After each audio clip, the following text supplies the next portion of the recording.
오늘은 이 성탄절을 맞이하여서 우리 내일이 성탄절이죠. 우리 특별히 성탄의 의미를 새기는 의미에서 임마누엘의 징조라는 의미로 여러분과 함께 은혜를 나누고자 합니다. 사랑하는 성도 여러분, 이 땅을 살 때 우리 소식이 있습니다. 뉴스를 듣게 되죠. 어떤 뉴스들은 우리 마음을 참 어렵게 하고 힘들게 하는 뉴스들이 있습니다. 총격 사고가 났다라든가 큰 참사가 났다, 큰 어려움이 있다는 소식을 듣게 되면 우리 마음이 기쁘지 않고 답답함을 느끼게 됩니다. 그런데 어떤 소식들은 또 우리 마음을 행복하게 하는 소식들도 있습니다. 가령 어떤 우리가 하는 일들이 잘 돼서 그 일들이 좀 크게 번창한다는 소식을 듣거나, 아니면 뉴스나 이런 데서 우리 나라가 더 잘 되고 있다, 우리가 생각하는 일들이 훨씬 더 좋은 방향으로 흐르고 있다라든가, 자녀들의 취업 소식이나 합격 소식, 입학 소식이라든가 주변에 좋은 소식들이 우리에게도 있기도 합니다. 항상 이 뉴스는 그래서 희비를 교차하게 하는 것 같습니다. 어떤 날은 굉장히 좋기도 하고 어떤 날은 굉장히 힘들기도 합니다. 과거나 지금이나 사람이 사는 것은 이 소식에 의해서 많이 좌우된다고 생각합니다. 오늘 말씀은 바로 이 소식에 대한 이야기였습니다. 이 이사야 7장 14절은 이 신약 성경에서 이 마태복음에서 이 마태가 이 예수님의 출생과 더불어 얘기할 때 인용했던 말씀이고요. 우리는 사실 이 말씀을 이사야 말씀으로 이해하기보다는 이 마태복음 말씀으로 많이 이해하게 됩니다. 그래서 보라, 처녀가 잉타하여 아들을 낳을 것이요 그의 이름을 임마누엘이라 하리라. 예수님에 대한 이야기죠. 그런데 이제 우리가 이 이사야 7장 말씀을 좀 읽어보시면 아하스 왕이 나오고 이사야가 나오기 때문에 이게 무슨 예수님과 관련된 내용일까라는 생각을 하게 됩니다. 그래서 오늘은 이 말씀을 좀 자세히 좀 풀어드리면서 또 여러분의 삶 가운데, 사랑하는 성도님들의 삶 가운데 이 임마누엘의 축복이 함께 하시는 역사가 있기를 예수님의 이름으로 축원드립니다. 구약 성경에는 이 수많은 유다의 왕들의 이름이 나와 있는데요. 그 중에 한 명이 바로 이 아하스입니다.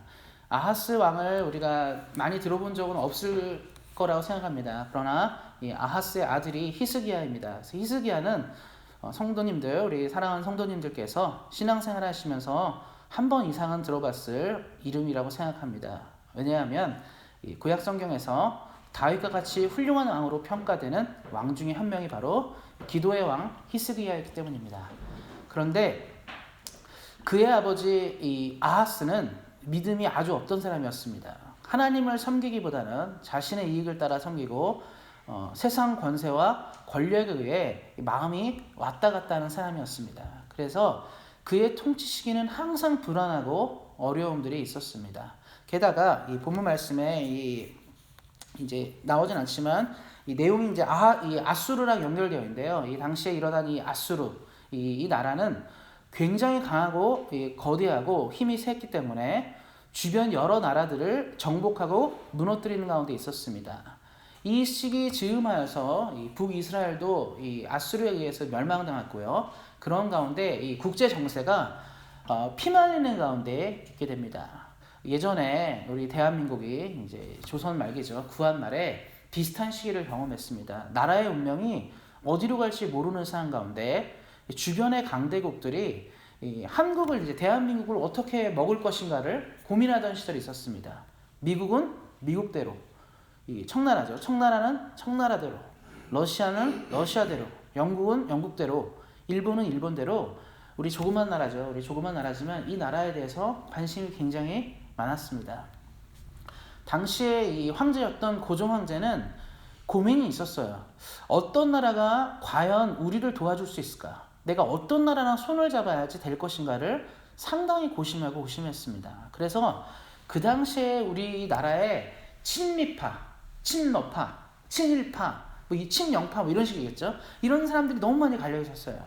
각자는 생각했습니다. 이 나라에 의존하면 뭔가 될 것 같아요. 이 나라에 의존하면 뭔가 될 것 같습니다. 그래서 이제 우리가 잘 아는 것처럼 역사는 대답을 주고 있죠. 어떤 대답을 주고 있냐면 친일파가 이겼습니다. 그래서 친일파가 이겨서 우리가 아는 것처럼 나라가 망하게 되었고 결국은 일제 36년이라는 아주 힘든 시기를 보내게 됩니다. 그 시기랑 이 시기가 비슷해요. 아하스가 살아남기 위해서 주변의 이웃들을 돌아보는 거죠. 내가 이 나라랑 손을 잡으면 될 것인가? 저 나라랑 손을 잡으면 될 것인가를 많이 고민했는데 답이 나오지 않는 것입니다. 사랑하는 성도 여러분, 하나님은 너무나 좋으신 분이십니다. 우리가 생각하는 것처럼 내가 열심히 신앙생활하고 열심히 교회 다니고 기도하고 성경 읽고 뭔가 열심히 살면 은혜를 주시고, 내가 대충 살거나 나쁘게 살면 은혜를 안 주시는 그런 분이 아니십니다. 하나님은 기본적으로 우리 성도님들, 저 같은 우리 같은 연약한 사람들을 너무나 사랑해요. 한 사람 한 영혼을 너무나 사랑합니다. 혹 그가 범죄하고 죄를 지었을지라도 여전히 하나님은 자신의 백성을 너무나 사랑합니다. 아하스는 믿음이 아예 없던 사람이었어요. 아무리 힘들어도, 아무리 어렵더라도 하나님께는 나가지 않았습니다. 그래도 우리는 힘들고 어려우면, 내가 좀 못나고 부족해도 힘들고 어려우면 기도라도 하잖아요. 하나님 도와주십시오. 하나님, 내가 부족합니다. 내 인생이 약합니다. 내가 이렇게 죄를 많이 졌습니다. 회개하니까 도와주십시오. 우린 이렇게라도 기도합니다. 근데 이 아하스는 너무나 악한 왕이어서 그것조차도 하지 않았어요. 말씀은 재밌는 걸 보여줍니다. 이렇게 얘기를 해요. 이 여호와께서 이 10절 말씀에 아하스에게 말씀하여 이르시되 너는 내 하나님 여호와께 한 징조를 구하되 깊은 데서든지 높은 데서든지 구하라 하시니, 하나님께서 이사야를 통해서 말씀하셨어요. 아하스야, 너가 너무 어려운 가운데 있는 것 같은데 그러면 너가 나한테, 하나님한테 징조를 구해라. 깊은 데든지 높은 데든지 어떤 징조를 구하라는 거예요. 하나님의 은혜가 지금 우리에게 있다. 하나님의 은혜가 지금 이 유다 가운데, 이 이스라엘 백성을 건져가는 가운데 있다는 것을 확신하게 하기 위해서 징조를 구하라고 얘기하고 있습니다. 그런데 여러분, 하나님께서, 사랑하는 성도님들, 하나님께서 지금 성도님들의 삶 가운데 찾아오셔서 징조를 구해라. 내가 너를 도와줄 테니까 어떤 하나님께 이 사인을 구해라. 너가 무엇을 말하는지, 어떤 것을 말하는지 내가 들을 테니까 낮은 데든지 높은 데든지 징조를 구하라고 오늘 하나님께서 우리 사랑하는 성도님들 밤에 꿈에 나타나셨어요.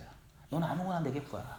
그럼 내가 그것을 보여주고 내가 너희를 얼마나 사랑하는지를 말해주겠다고 말씀하셨습니다. 그러면 정상적인 사람들은 얘기해요. 하나님, 지금 겨울이라 너무 추운데 내일 개나리 꽃이 피고 꽃이 만개하면 되겠습니다. 그럼 내가 하나님이 나를 너무 사랑하는지 알겠습니다. 이 얘기는 뭡니까? 하나님은 그렇게 하면 그렇게 하시겠다는 뜻이에요. 하나님 지금 너무 춥지만 내일 하루만큼은 저 멕시코나 캐리비안 같이 따뜻한 날씨가 됐으면 좋겠습니다. 그거 하시겠다는 뜻이에요. 무엇을 구하시는지 하겠다고 말씀했습니다. 그런데 아하스가 뭐라고 했냐면, 이 믿음이 너무 없는 사람이죠. 이렇게 얘기해요. 나는, 이 12절 말씀에 이러죠. 나는 구하지 아니하겠나이다. 하나님이 도와주겠다고 말씀하시는데도 불구하고 아하스는 뭐라고 하죠? 나는 구하지 않겠습니다. 나는 여호와를 시험하지 않겠습니다. 우리가 이 말씀을 보면 아하스가 참 그래도 겸손한 사람이구나, 하나님을 시험하지 않겠구나 얘기인데, 이건 겸손한 게 아니에요. 하나님이 지금 얘기해요. 나를 시험해서 내가 너희를 얼마나 사랑하는지 보라고 말씀하시는 거예요. 너희가 지금 나를 시험해가지고 내가 너희를 얼마나 사랑하는지를 보라는 것이죠. 사랑하는 너희를 위해서 뭐든지 하겠다고 말씀하셨는데 아하스는 뭐라고 말하냐면 하지 않겠습니다. 이유는 한 가지예요. 믿음이 없어서입니다. 하나님이 설마 나를 들어주겠어? 우리 그런 거 있죠. 죄를 많이 진 사람, 어떤 문제를 많이 일으킨 사람은 본인이 알아요. 내 기도를 누가 들어줘? 나같이 못된 인간 말을 누가 들어주겠냐고 본인은 생각할지 모르겠습니다. 그럼에도 불구하고 하나님이 아하스를 사랑하셔서 얘기해요. 징조를 구하라. 내가 너의 말을 듣겠다고 말씀하셨는데 아하스는 그러지 않겠다고 얘기합니다. 그러면 사람은 어떻습니까? 여러분이 누구에게 그래요? 내가 너 좀 도와줄 테니까 필요한 걸 얘기해. 친구들이나 이웃들에게 얘기합니다. 근데 그 사람이 그래요. 아, 괜찮습니다. 저 필요한 거 없어요. 이러면 어떠시죠? 우리 안 들어줘요. 그런가 보다. 또 이 북미나 이 서양권 웨스턴 사람들은 더 그러죠. 개인주의가 심해서 뭔가를 에스크한 것을 대답을 바로 안 해주면 하지 않습니다. 제가 이제 96년도에 제가 있는 선교단체에서 그때 올림픽, 애틀랜타 올림픽 이 전도여행을 가게 됐었어요. 그래서 한국 사람들이 그때 저희 선교단체에서 1000명 넘게 미국을 방문해서 올림픽 시즌에 이 노방전도하고 복음을 전하는 시간을 가졌습니다. 그때 이제 팀별로 이렇게 숙소를 정해졌는데 저랑 제 친구는 이제 그 홈스테이 집에 가게 됐었는데 그 사람이 그때 코카콜라 부장님이었어요. 애틀랜타에는 이제 코카콜라 본사가 있는데 그 부장님이라서 그 집에 가게 됐는데 처음에 그분이 물어봤어요. 차를 타자마자 Are you hungry? 너 좀 배고프니라 물어봤습니다. 그래서 그때 저는 이제 아무 생각이 없으니까 너무 배고팠거든요, 진짜. 그래서 너무 배고프다. 그래서 뭐가 먹고 싶냐니까 미국은 햄버거가 유명하니까 햄버거가 먹고 싶다 해서 그분이 우리를 데려가서 햄버거도 사주고 많이 사줬어요. 그래서 풍족하게 먹고 돌아왔습니다.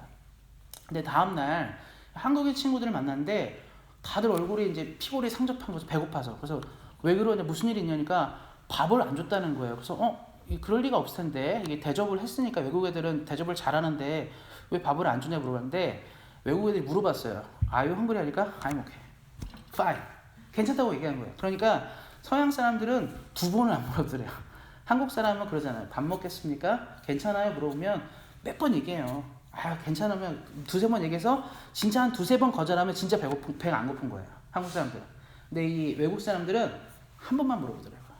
그러니까 이 사람들이 다음에 물어볼 줄 알았는데 안 물어본 거예요. 그래서 비행기를 타고 열 몇 시간을 날라와서 거기 왔는데 쫄쫄 굶고 이제 다음날 온 거죠. 그래서 얘기를 하더라고요. 그래서 제가 그때 안 게 미국이나 이런 애들은 필요한 게 있으면 그때그때 바로 얘기를 안 하면 안 되는구나를 그때 알게 되었습니다.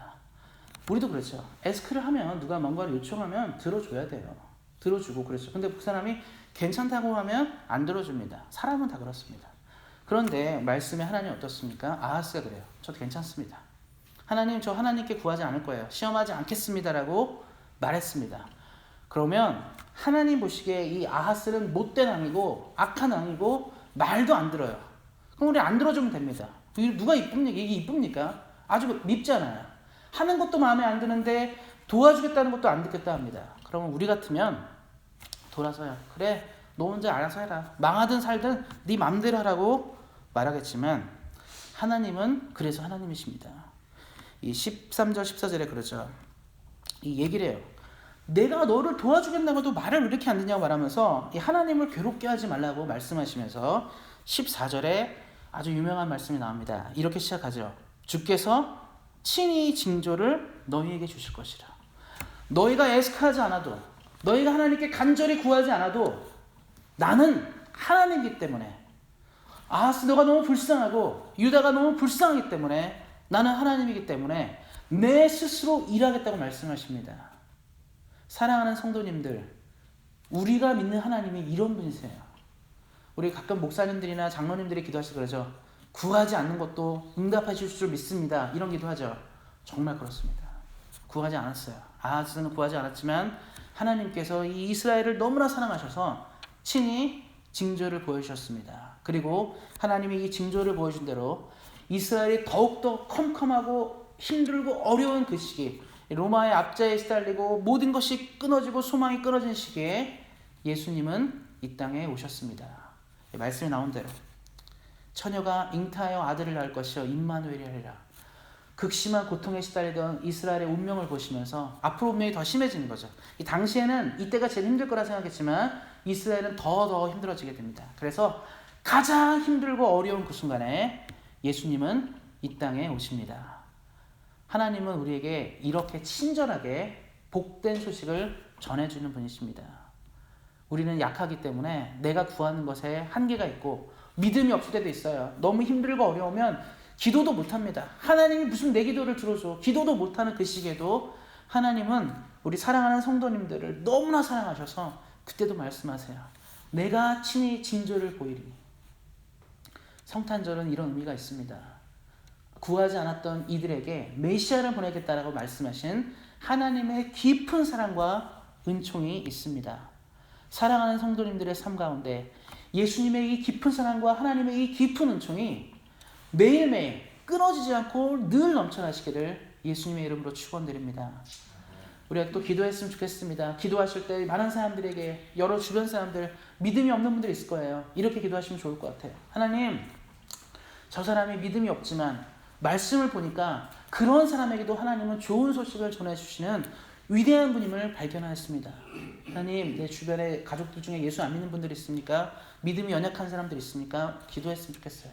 하나님, 그들에게도 임하셔서 이 복된 소식을 전해주시고 친히 징조를 베푸시는 그 은혜가 우리 가족에게도, 우리 친구들에게도, 이웃들에게도 넘쳐나기를 소망한다고 기도하시며 나가시는 여러분 되시기를 예수님의 이름으로 축원드립니다.